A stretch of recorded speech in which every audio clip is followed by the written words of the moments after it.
അങ്ങനെ കേരളത്തിൻ്റെ 13ാമത്തെ മുഖ്യമന്ത്രിയായി വി.ഡി. സതീശൻ മാറുകയാണ്. AICCയുടെ നേതൃത്വത്തിലുള്ള ദിവസങ്ങൾ നീണ്ട 11 ദിവസം നീണ്ട മാരത്തോൺ ചർച്ചകളുടെയും തർക്കങ്ങളുടെയും എതിർപ്പുകളുടെയും ഒക്കെ ഒടുവിൽ വി.ഡി. സതീശനിലേക്ക് പേര് എത്തി എന്നതാണ്. കേരളം ആകാംക്ഷയോടെ കാത്തിരുന്ന ഓരോ ജനാധിപത്യ വിശ്വാസിയുടെയും കേരളീയനായ ഓരോരുത്തരുടെയും ജീവിതത്തെ നേരിട്ട് സ്വാധീനിക്കുന്ന ഒരാൾ, കേരളത്തിൻ്റെ മുഖ്യമന്ത്രി.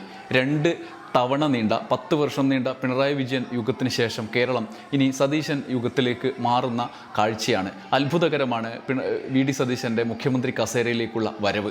അത്യധ്വാനത്തിൻ്റെയും പ്രയത്നത്തിൻ്റെയും നിരന്തരമായ ഫൈറ്റിൻ്റെയും ഒക്കെ ഒടുവിൽ ഒരുപക്ഷെ മുമ്പൊന്നുമില്ലാത്ത വിധം, പ്രത്യേകിച്ച് ഇടതുപക്ഷത്തോ അല്ലെങ്കിൽ UDF-ലോ ഇല്ലാത്ത വിധം ഉള്ള ഒരു നേതാവാണ് വി.ഡി. സതീശൻ ഇപ്പോൾ അധികാര കസേരയിൽ, മുഖ്യമന്ത്രി കസേരയിൽ എത്തുമ്പോൾ. അദ്ദേഹത്തിൻ്റെ പ്രവർത്തന പശ്ചാത്തലം, പ്രവർത്തന രീതി, മുന്നോട്ട് വന്ന രീതികൾ, സംഘടനാ തലത്തിലുള്ള മുന്നേറ്റങ്ങളൊക്കെ അത്തരം വ്യത്യസ്തമായ വഴികളിലൂടെയാണ്. ചരിത്രത്തിലും അങ്ങനെ അപൂർവം ആളുകൾ ഇല്ല എന്ന് തന്നെ പറയേണ്ടിയിരിക്കുന്നു. കാരണം അദ്ദേഹം നിലനിൽക്കുന്ന പാർട്ടിയുടെയോ മുന്നണിയുടെയോ ഒന്നും പ്രധാന സ്ഥാനത്ത് നേരിട്ടിരുന്നിട്ടില്ല.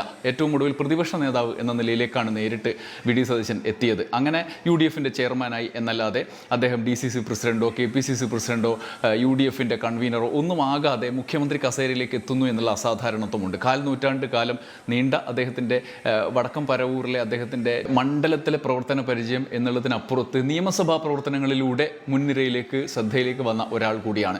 ഒരുപക്ഷെ K. കരുണാകരനോ ഉമ്മൻചാണ്ടിക്കോ ഉള്ളതുപോലെ വലിയ ഒരു മാസായ ആരാധകരുടെ പിൻബലമില്ല. ഇപ്പോൾ നിങ്ങൾ ഏറ്റവും ഒടുവിൽ കണ്ടതുപോലെ തന്നെ, നമ്മളൊക്കെ നിരവധി തവണ ചർച്ച ചെയ്തതുപോലെ തന്നെ, അദ്ദേഹത്തിന് അനുകൂലമായി CLP-യിൽ പോലും ICC വന്ന സമയത്ത് പേര് വ്യാപകമായി നിർദ്ദേശിക്കപ്പെട്ടിട്ടില്ല.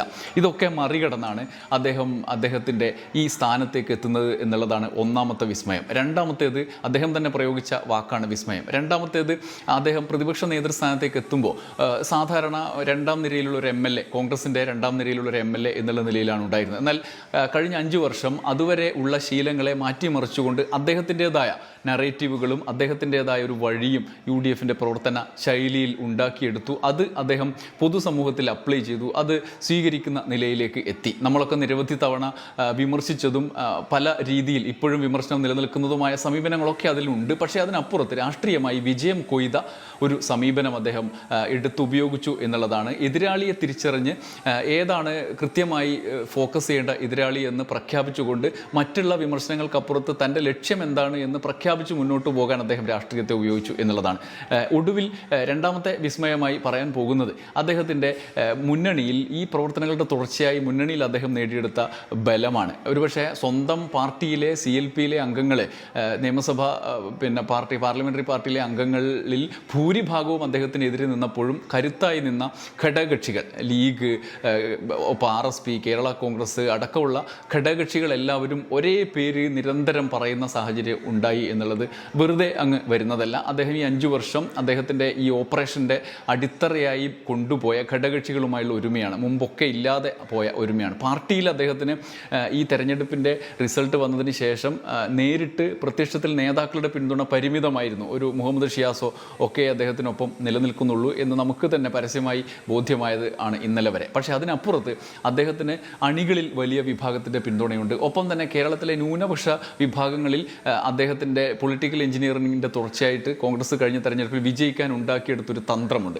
ആ തന്ത്രത്തിൻ്റെ തുടർച്ചയായി അദ്ദേഹം നേടിയെടുത്ത സ്വീകാര്യതയാണ് അതിലൊരു പ്രധാനപ്പെട്ട കാര്യം. അതിൻ്റെയൊക്കെ ഭാഗമായി ഘടകകക്ഷികൾ, മുസ്ലിം ലീഗ് അടക്കം ഉറച്ചു നിന്ന ഒരു സാഹചര്യം, കോൺഗ്രസിൽ നേരിട്ട് തന്നെ സ്വാധീനം ചെലുത്തുന്ന ഒരു സാഹചര്യം ഉണ്ടായി എന്നുള്ളത് വിജയകരമായ രണ്ടാമത്തെ വിസ്മയമാണ്. മൂന്നാമത്തേതാണ് അദ്ദേഹം നേടിയെടുത്ത ഈ സ്ഥാനത്തേക്കുള്ള വരവിൽ നിരവധി പ്രതിസന്ധികളിലെ അതിജീവിച്ചത്, ആഭ്യന്തരമായുള്ള ഉണ്ടായ പ്രതിസന്ധികൾ. അതായത് AICCയുടെ സംഘടനാ ജനറൽ സെക്രട്ടറി KC വേണുഗോപാലാണ് അപ്പുറത്ത്. അദ്ദേഹത്തിന് AICC അദ്ദേഹത്തിൻ്റെ കയ്യിലാണ്, ഹൈക്കമാൻഡ് അദ്ദേഹം തന്നെയാണ്. കേരളത്തിലെ ഭൂരിഭാഗം MLA-മാരും അദ്ദേഹത്തിൻ്റെ പേര് AICCയോട് പറയുന്നു. പക്ഷേ അതിനെയും മറികടന്നുകൊണ്ട് സതീശൻ വരുന്നു എന്നുള്ളതാണ്. ഒടുവിൽ വന്ന വാർത്തകളിൽ പോലും KC വേണുഗോപാൽ മുഖ്യമന്ത്രി ആയേക്കും, അതിന് മറ്റൊരു എതിർപ്പുമില്ല. പക്ഷേ അതിനെയൊക്കെ മറികടക്കാൻ കഴിയുന്നൊരു ബലം അദ്ദേഹത്തിന് ഉണ്ടാക്കിയെടുക്കാൻ കഴിഞ്ഞു എന്നുള്ളതാണ് ഏറ്റവും ശ്രദ്ധേയമായ കാര്യം. അതാണ് മൂന്നാമത്തെ വിസ്മയമായി വരുന്നത്.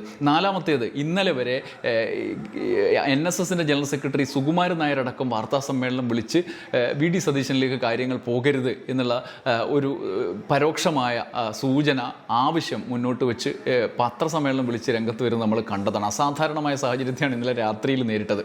മാത്രമല്ല അതിനകത്ത് നേരത്തെ നമ്മൾ പല രീതിയിൽ ചർച്ച ചെയ്യപ്പെട്ട രീതിയിലുള്ള ആഖ്യാനങ്ങൾ കൊണ്ടുവരികയാണ്. മുസ്ലിം ലീഗിന് വിദ്യാഭ്യാസം കൊടുക്കരുത് പോലുള്ള പ്രയോഗങ്ങൾ നടത്തുകയാണ്. അതിനെയൊക്കെ അതിജീവിച്ച് മുന്നോട്ട് പോകാൻ അദ്ദേഹത്തിന് കഴിഞ്ഞു. അതിനെപ്പോലും AICCയുടെ പണ്ടൊക്കെ അങ്ങനെയാണ്, NSS പറഞ്ഞു കഴിഞ്ഞാൽ AICCക്ക് ഹൈക്കമാൻഡിന് തള്ളിക്കളയാൻ പറ്റുമായിരുന്നില്ല. ഇത്തവണ അങ്ങനെയാണെങ്കിൽ NSSഉം വെള്ളാപ്പള്ളി അടക്കമുള്ള ആളുകൾ KC വേണുഗോപാലിൻ്റെ പേരുകൾ പറയുന്നുണ്ട്.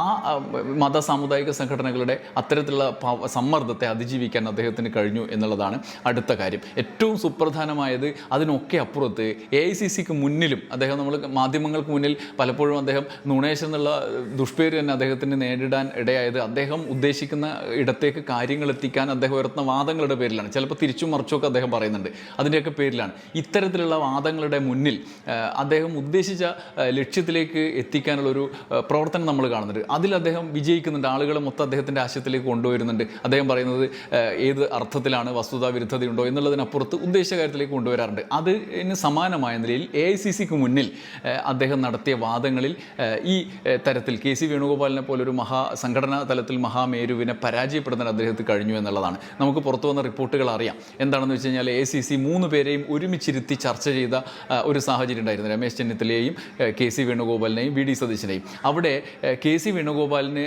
പിന്തുണ ലഭിച്ചതിൻ്റെ ഒരു ഭീമാകാര സാഹചര്യത്തെ അദ്ദേഹം അതിജീവിക്കാൻ V.D. സതീശൻ കൗണ്ടർ വാദങ്ങൾ ഉന്നയിച്ചു എന്നാണ് പറയുന്നത് രാഹുൽ ഗാന്ധിക്ക് മുന്നിൽ.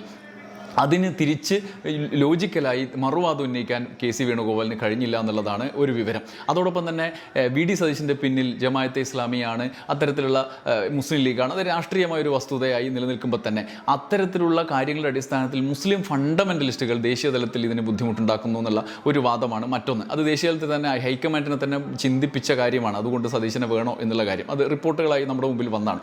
അതിനെയും മറുഭാഗം വിശദീകരിക്കാൻ സതീശൻ്റെ നിലവിലെ ഇമേജ് ഏത് മട്ടിലാണ് എന്ന് വിശദീകരിക്കാൻ അദ്ദേഹത്തിന് കഴിഞ്ഞു. ഇവിടെ രമേശ് ചെന്നിത്തലയും അത്തരത്തിലൊരു പാർട്ട് അവിടെ തൻ്റേതായ ഭാഗം പങ്കുവച്ചു. ഇങ്ങനെ 5 ഘടകങ്ങൾ നമ്മൾ നോക്കുമ്പം അത്ഭുതകരമായ വിസ്മയകരമായ 5 വർഷത്തെ പ്രവർത്തനങ്ങളുടെ റിസൾട്ടാണ് ഇപ്പോൾ വരുന്നത്. V.D. സതീശൻ എന്ന നേതാവിലേക്ക് എത്തുന്നത്. ഒരുപക്ഷെ കേരളത്തിൽ നമ്മൾ തുടക്കത്തിൽ പറഞ്ഞ സാഹചര്യം വീണ്ടും ഒന്ന് ഓർമ്മിപ്പിക്കേണ്ടതുണ്ട്. കേരളത്തിൽ ഇതുപോലൊരു നേതാവ് മുഖ്യമന്ത്രി ആവുക എന്നുള്ളത് നേരത്തെ ഒന്നും ഇല്ലാത്തൊരു ശൈലി അല്ലെങ്കിൽ ഇല്ലാത്തൊരു പ്രവർത്തനത്തിൻ്റെ റിസൾട്ട് അങ്ങനെ സതീശന് ലഭിച്ചു. കഴിഞ്ഞ തവണ മുഖ്യമന്ത്രിയുടെ അന്നത്തെ പഴയ മുഖ്യമന്ത്രി ഉമ്മൻചാണ്ടിയുടെ ആത്മകഥയിൽ തന്നെ പറഞ്ഞിട്ടുണ്ട്, സതീശൻ 2021 പ്രതിപക്ഷ നേതാവായ സാഹചര്യം എല്ലാവരും രമേശ് ചെന്നിത്തലയുടെ പേരാണ് ഹൈക്കമാൻഡിനോട് പറഞ്ഞത്. പക്ഷേ അവിടെ രാഹുൽ ഗാന്ധി ഹൈക്കമാൻഡ് ഒരു പ്രധാനപ്പെട്ട തീരുമാനം എടുക്കുന്നു, ചെന്നിത്തല വേണ്ട, V.D. സതീശൻ മതി എന്ന്. ആ തീരുമാനം ശരിയാണ് എന്ന് റിസൾട്ട് വന്നപ്പോൾ 5 വർഷം കഴിഞ്ഞപ്പോൾ തെളിയിച്ചു. അതിൻ്റെ അടയാളം അവിടെയുണ്ട്. അതുകൊണ്ടാണ് സതീശൻ പറഞ്ഞത് കേരളത്തിൻ്റെ ചരിത്രത്തിൽ ഞാൻ അടയാളപ്പെടുത്തിയിട്ടാണ് മാറുന്നത്, മുഖ്യമന്ത്രി ആയാലും ഇല്ലെങ്കിലും എന്ന് പറയുന്ന സാഹചര്യം ഉണ്ടായിരുന്നു. അതുകൊണ്ട് അങ്ങനെ ഉമ്മൻചാണ്ടി എന്ന് പറഞ്ഞു, അത് വിമർശനാത്മകമായി ആണ് ഉമ്മൻചാണ്ടി ആത്മകഥയിൽ പറഞ്ഞത്. അങ്ങനെ പറഞ്ഞിരുന്നെങ്കിൽ സതീശനെ എതിരായി ഞങ്ങൾ നിൽക്കില്ലായിരുന്നു. പക്ഷേ അങ്ങനെ നേരിട്ട് ഒരു ചോദ്യം ചോദിച്ചപ്പോൾ രമേശ് ചെന്നിത്തലയുടെ പേര് പറയേണ്ട സാഹചര്യം ഉണ്ടായി. പക്ഷേ അത് ഹൈക്കമാൻഡ് ചെവിക്കൊണ്ടില്ല. പകരം V.D. സതീശനെയാണ് മുഖ്യമന്ത്രിയാക്കിയത് എന്നുള്ളതാണ് ഒരു വസ്തുത. അതേസമയം മറ്റ് 2 പേര്, KC വേണുഗോപാൽ ഇതോടുകൂടി വലിയൊരു പ്രതിസന്ധി നേരിടും. അദ്ദേഹത്തിന് എതിരായി വന്ന അദ്ദേഹത്തിൻ്റെ വിശ്വാസ്യതയെ തന്നെ ചോദ്യം ചെയ്യുന്ന സാഹചര്യം ഉണ്ടായി. മുസ്ലിം ലീഗിൻ്റെയും MSFൻ്റെയും സംഘടനകളടക്കം ഡൽഹിയിൽ പലവിധ പ്രകടനങ്ങളിൽ അദ്ദേഹം BJPക്ക് വേണ്ടി പ്രവർത്തിക്കുന്നു എന്നുള്ള ആക്ഷേപങ്ങൾ ഉന്നയിച്ചു. രണ്ടാമത്തേത് രമേശ് ചെന്നിത്തലയാണ്. രമേശ് ചെന്നിത്തല വളരെ സീനിയറായ നേതാവ്, പാർലമെൻറ്റിൽ അടക്കം പ്രവർത്തന പാരമ്പര്യം മികവ് തെളിയിച്ച നേതാവാണ്. അദ്ദേഹം നിയമസഭയിൽ ജയിച്ചിട്ടുണ്ട്. അദ്ദേഹം എങ്ങനെ അദ്ദേഹത്തിൻ്റെ സാന്നിധ്യം അവിടെ ഉണ്ടാകും എന്നുള്ളത് സംബന്ധിച്ച്, കാരണം അദ്ദേഹം ആഭ്യന്തരമന്ത്രി വരെ ആയതാണ്. ഇനിയിപ്പോൾ മുഖ്യമന്ത്രി അല്ലാതെ ഒരു പോസ്റ്റിൽ അദ്ദേഹം ഇരിക്കുമോ എന്നൊക്കെ നമ്മുടെ മുമ്പിലുള്ള ചോദ്യങ്ങളുണ്ട്. അതോ ഇതുവരെ ഉണ്ടായ സമീപനം പോലെ അദ്ദേഹം അടങ്ങി ഒതുങ്ങി കൂടെ നിൽക്കുമോ എന്നുള്ള ചോദ്യമാണ്. ഇങ്ങനെ പലവിധ വെല്ലുവിളികളെയും കോൺഗ്രസ് ഇനി നേരിടേണ്ടി വരും. ഒരുപക്ഷെ V.D. സതീശനെ ആക്കിയില്ലെങ്കിൽ നേരിടാൻ ഇടയുണ്ടായിരുന്ന വെല്ലുവിളികളോളം പോകുന്ന ഒരു വെല്ലുവിളി ആയിരിക്കില്ല എന്നുള്ളതാണ്. അടിത്തട്ടിൽ ജനങ്ങളെ ഇളക്കുന്ന തരത്തിൽ, കോൺഗ്രസ് അനുഭാവികളെ ഇളക്കുന്ന തരത്തിലൊരു വെല്ലുവിളി ആയിരിക്കില്ല. അതുകൊണ്ട് ഹൈക്കമാൻഡിനെ ആ കാര്യത്തിൽ ആശ്വസിക്കാമെങ്കിലും സംഘടനാപരമായും ഭരണപരമായും നേരിടാൻ പോകുന്ന വെല്ലുവിളികളുണ്ട്. കാരണം നിയമസഭാ അംഗങ്ങൾ, ഈ കോൺഗ്രസിൻ്റെ അംഗങ്ങളെല്ലാം നേരത്തെ പറഞ്ഞ പോലെ KCയുടെ ആളുകളാണ് എന്നുള്ളത് നേരത്തെ നമുക്ക് മുന്നിൽ തെളിയിക്കപ്പെട്ടതാണ്. അപ്പോൾ മന്ത്രിസഭയിലേക്ക് ഇനി വരാൻ പോകുന്ന ആളുകളുടെ കാര്യവും പ്രധാനമാണ്. തിരുവഞ്ചൂർ മുതൽ ഇങ്ങോട്ടുള്ള നേതാക്കൾ ഒക്കെ മന്ത്രിസഭയിലേക്ക് വരുന്നതിൽ പ്രധാനമാണ്. അതോടൊപ്പം തന്നെ രണ്ടാം നിര നേതാക്കൾ സതീശൻ്റെ ഒപ്പമുള്ള നേതാക്കളുടെ എതിർപ്പുകളെ മറികടന്നാണ് സതീശൻ വരുന്നത്. ഷാഫി പറമ്പിലിനെ പോലുള്ള ഗ്രൂപ്പ്, മാത്യു കുളനാടനെ പോലുള്ള ഗ്രൂപ്പ് ഒക്കെ സതീശൻ്റെ ഒപ്പമുള്ള ആളുകളൊക്കെ മറികടന്നാണ് സതീശൻ വരുന്നത്. ഇനി ഇവരുണ്ടാക്കാവുന്ന പ്രശ്നങ്ങൾ ഒരു ഭാഗത്തുണ്ട്, അതിനെയൊക്കെ മറികടക്കുക എന്നുള്ള പ്രധാനപ്പെട്ട കാര്യമാണ്. ഭരണപരമായി സതീശൻ നൽകിയ പ്രതീക്ഷ ജനങ്ങൾക്ക് മുമ്പിൽ ഉണ്ട് താനും, അതിനെയൊക്കെ ഫലവത്തായി നടപ്പാക്കുക എന്നുള്ളത് മറ്റൊരു കാര്യവുമാണ്. ഈ മട്ടിൽ മുന്നോട്ട് പോകുമ്പോൾ ഏതൊക്കെ പ്രതിസന്ധികൾ എങ്ങനെയൊക്കെ നേരിടേണ്ടി വരുന്നതും എന്നത് സംബന്ധിച്ചും സതീശൻ ഇനി ഉണ്ടാകാൻ പോകുന്ന കാലത്ത് അത് വലിയ വെല്ലുവിളിയായി മുന്നോട്ട് വരും എന്നുള്ളതാണ്. അങ്ങനെ രാഷ്ട്രീയമായും സംഘടനാപരമായും ഭരണപരമായും പലവിധ വെല്ലുവിളികൾ നേരിടേണ്ടി വരും, സംഘടനയ്ക്കും നേരിടേണ്ടി വരും. പക്ഷേ അതിനൊക്കെ അപ്പുറത്ത് ഈ ഒരു നേട്ടത്തെ, ഒരു മുഖ്യമന്ത്രിയുടെ പവറിനെ സതീശൻ ഉപയോഗിക്കാൻ കഴിഞ്ഞ 5 വർഷം എങ്ങനെ ഉപയോഗിച്ചു എന്ന് നമുക്കറിയാം. അതുപോലെ ഉപയോഗിക്കാൻ കെൽപ്പുള്ള ഒരാളാണ്. ആ മട്ടിൽ അദ്ദേഹം അതിനെ ഉപയോഗിക്കുമോ, എങ്ങനെ അത് മുന്നോട്ട് കൊണ്ടുപോകും എന്നുള്ളതാണ് ഇനിയുള്ള ആകാംക്ഷ. എന്തായാലും കേരളത്തിൻ്റെ പുതിയ മുഖ്യമന്ത്രിക്ക് വി ഡി സതീശന് അഭിവാദ്യങ്ങൾ അർപ്പിച്ചുകൊണ്ട് വിടാം. നന്ദി, നമസ്കാരം.